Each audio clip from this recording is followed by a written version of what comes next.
Olá, futuros acadêmicos! Eu sou o professor Mauro e nesta videoaula nós vamos falar sobre capitais equivalentes. Beleza? Então, bora lá!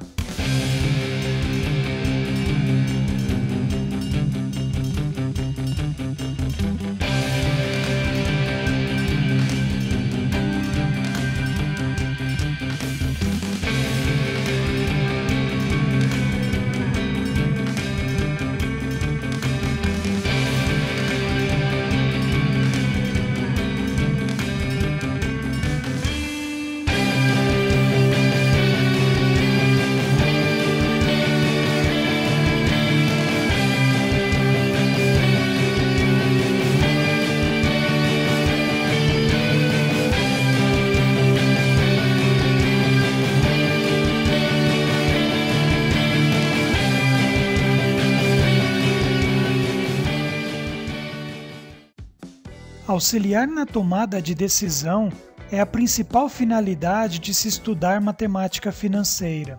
Decidir a alternativa mais viável tanto para financiamentos quanto para investimentos.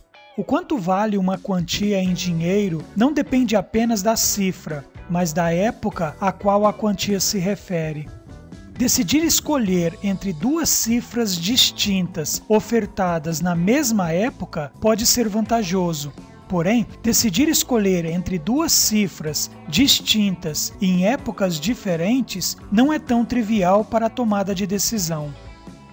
Sendo assim, dois capitais são ditos equivalentes quando possuem a mesma valia em épocas distintas. Ou seja, os valores dos capitais em épocas distintas são diferentes, porém, o valor da cifra é o mesmo. Então, necessitamos aprender a transportar cifras no tempo. Traçamos uma reta com as épocas marcadas sobre ela, que pode ser em dias, meses, trimestres ou anos, dependendo do contexto.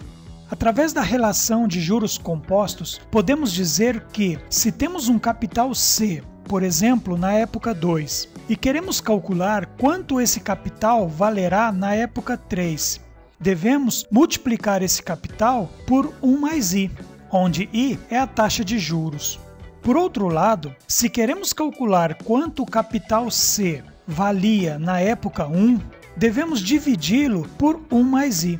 Agora, se queremos saber o valor de C nas épocas 4 ou 0, devemos multiplicar por 1 mais I elevado ao quadrado, ou dividi-lo por 1 mais I elevado ao quadrado, respectivamente. Perceba que nestes últimos casos elevamos o termo 1 mais I ao quadrado.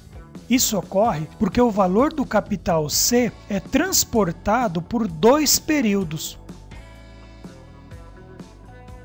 Com isso, podemos concluir que, para saber o valor equivalente do capital C no futuro, devemos multiplicá-lo por 1 mais I elevado a t. E para saber o valor equivalente ao capital C no passado, devemos dividi-lo por 1 mais I elevado a t, onde t é o tempo em períodos que se transporta o valor de C na reta, seja para o futuro ou para o passado. O termo 1 mais I é chamado de fator de atualização do capital, FAC. Desta maneira, conseguimos transportar cifras no tempo. Vamos ver como é possível aplicar este método na solução do seguinte problema. Suponha que o dinheiro valorize em determinado período a taxa de 0,5% ao mês. Então, qual seria a melhor opção para se adquirir um bem ou contratar um serviço? A. À vista, com 10% de desconto. B. Em uma única parcela após um mês da contratação, com 5% de desconto. Ou C. Pagamento em 3 vezes sem acréscimos, com a primeira parcela no ato da contratação. Para a solução deste problema, devemos inicialmente traçar uma reta que indique o fluxo de caixa para cada opção de pagamento, utilizando o período em meses. Por convenção, adota-se reta para cima, sinal positivo, indicando o dinheiro recebido, e seta para baixo, com sinal negativo, indicando o dinheiro pago. Vamos supor que o bem ou serviço, no caso do problema, custe R$ 120, lembrando que o valor aqui não importa. A primeira opção de pagamento é o pagamento à vista, com 10% de desconto. Então, temos um desconto de R$ 12, que é 10% de R$ 120. Lembra que estipulamos o valor do bem ou serviço em R$ 120. Logo, pagaremos R$ 108 no período 0, já que se trata de um pagamento à vista. Lembrando que a época 0 é o momento da compra ou contratação do serviço. Na segunda opção de pagamento, pagaremos uma única parcela um mês após a compra, com desconto de 5%. Logo, pagaremos R$ 114 na época 1. Na última opção, pagaremos em 3 vezes iguais sem desconto, com a primeira parcela no ato da compra. Logo, pagaremos R$ 40 nas épocas 0, 1 e 2. Nosso objetivo é decidir pela opção mais vantajosa. Não é fácil decidir quando as cifras se encontram em épocas diferentes. No entanto, quando as cifras se encontram em épocas iguais, fica fácil tomar decisão.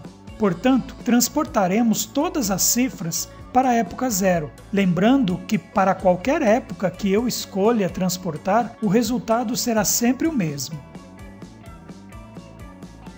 Para a primeira opção de pagamento, não há o que fazer, uma vez que a cifra já se encontra na época 0.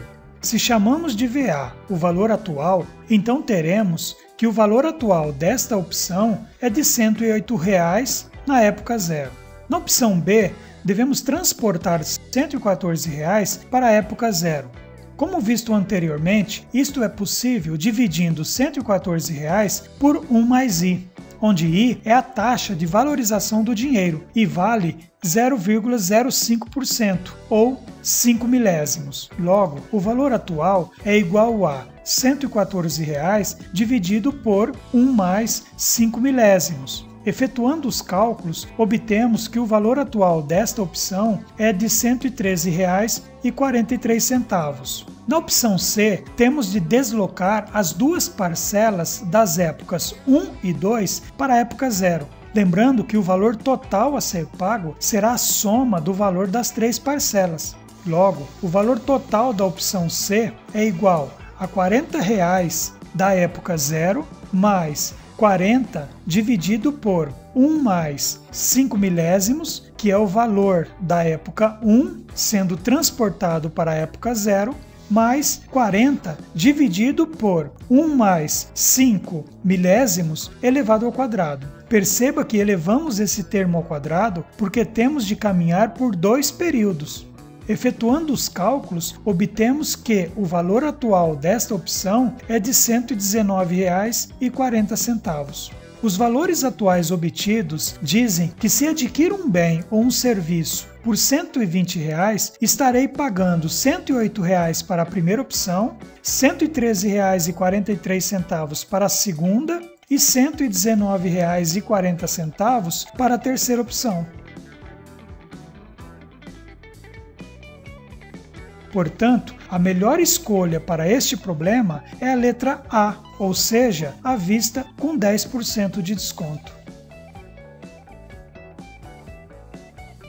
Vamos ver agora um roteiro para solucionar problemas envolvendo capitais equivalentes. Primeiramente, construa o fluxo de caixa com as flechas das cifras posicionadas na época original para cada situação ofertada pelo problema. Em seguida, construa um novo fluxo de caixa, desta vez com as flechas das cifras dos valores atuais a serem calculados posicionados em uma mesma época.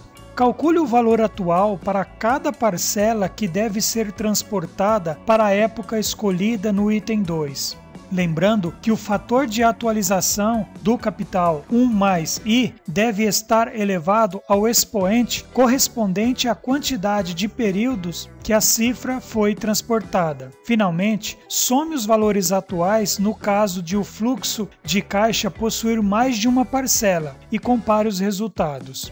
Vamos aplicar este roteiro em um outro problema. Uma pessoa tem dívida de R$ 2.000, R$ 3.500 e R$ 5.000, que vencem dentro de 2, 5 e 6 meses, respectivamente. Quanto deverá aplicar hoje a juros compostos a taxa de 1% ao mês para poder saldar seus compromissos?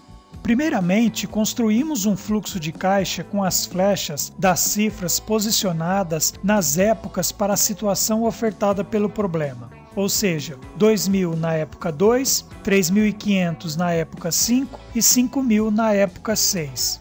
Em seguida, construímos um novo fluxo de caixa, desta vez com uma flecha posicionada na época 0, uma vez que a aplicação do capital se dará nesta época. Calculamos e somamos os valores atuais para cada parcela, que deve ser transportado para a época 0, considerando a taxa de 1% ao mês ou 1 centésimo. Logo, o valor atual total V será dado por 2.000 dividido por 1 mais 1 centésimo elevado ao quadrado mais 3.500 dividido por 1 mais 1 centésimo elevado à quinta potência mais 5.000 dividido por 1 mais 1 centésimo elevado à sexta potência. Perceba os expoentes 2, 5 e 6 referentes à quantidade de períodos que cada parcela deve ser transportada. Efetuando os cálculos de cada parcela, obtemos que V é igual a R$ 1.960,59 mais R$ 3.330,13 mais R$ 4.710,23. Somando, obtemos R$ 10.095. Logo, esta pessoa deve aplicar aproximadamente R$ 10.000 para saldar seus compromissos. Nós ficamos por aqui. Assista ao vídeo quantas vezes for necessário. Deixe aí seus comentários e até a próxima videoaula.